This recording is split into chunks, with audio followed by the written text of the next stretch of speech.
The Russian election meddling story is real news. That's the message sent by Special Counsel Robert Mueller's surprise charges against 13 Russian nationals on Friday afternoon. The 37-page indictment describes a deliberate campaign by the Russia-based Internet Research Agency and its associates to exploit Americans' political divides, damage Hillary Clinton's presidential bid and bolster President Donald Trump's candidacy. The indictment alleges that the Russian conspirators want to promote discord in the United States and undermine public confidence in democracy, Deputy Attorney General Rod Rosenstein said in a press conference. "We must not allow them to succeed.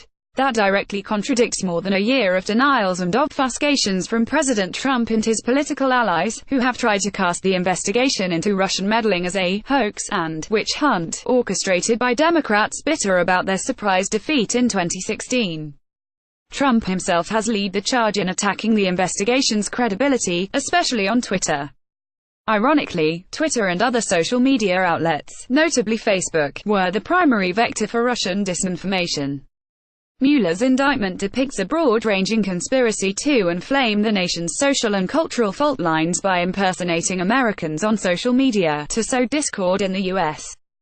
political system, including the 2016 presidential election.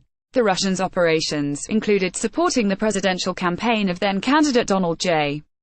Trump, and disparaging Hillary Clinton. Some of the details in the indictment had been previously reported by news outlets. Nonetheless, the breadth of Russian meddling is staggering to behold.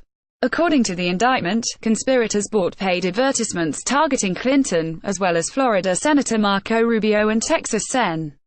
Ted Cruz, with derogatory attacks. They pose as Black Lives Matter activists, Muslim and Christian groups and separatist organizations in Texas and other southern states. And they urged Americans to vote for third-party candidates like Jill Stein or not vote at all. At one point, Russian meddlers coordinated with Americans as they organized rallies on divisive subjects, including pro-Trump rallies in Florida, Pennsylvania and New York ahead of Election Day. Mueller describes those Americans as unwitting individuals associated with the Trump campaign, which falls far short of collusion with a foreign power. Donald Trump Jr. and senior advisor Kellyanne Conway, for example, retweeted messages by a popular pro-Trump Twitter account purporting to represent the Tennessee Republican Party. In fact, it was secretly run by Russians at the IRA. What's not in the indictment is as interesting as what's in it. At his press conference, Rosenstein took pains not to go beyond its contents. There is no allegation in the indictment that any American was a knowing participant in the alleged unlawful activity, he said. There is no allegation in the indictment that the charged conduct altered the outcome of the 2016 election. That narrow phrasing is likely to be lost on some observers. It avoids conclusions about other questionable interactions between the Trump campaign and Russian agents, including those described by former aide George Papadopoulos in his plea agreement last October and the infamous Trump Tower meeting in June 2016. The indictment also doesn't discuss Russian cyber attacks on the Democratic National Committee and Clinton campaign chairman John Podesta, which appears to have been the main thrust of Moscow's attack on the American electoral system. While the indictment is inherently retrospective, it raises urgent questions about what the U.S. government is doing to prevent future interference in U.S. elections. The answers so far are heartening. At a Senate Intelligence Committee hearing on Tuesday, top U.S. intelligence officials said Trump hadn't specifically instructed them to prepare for meddling by Russia or other countries in this fall's midterms.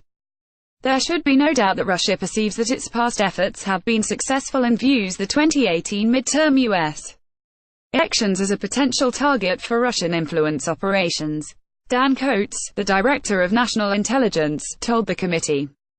Frankly, the United States is under attack. The New Republic archives.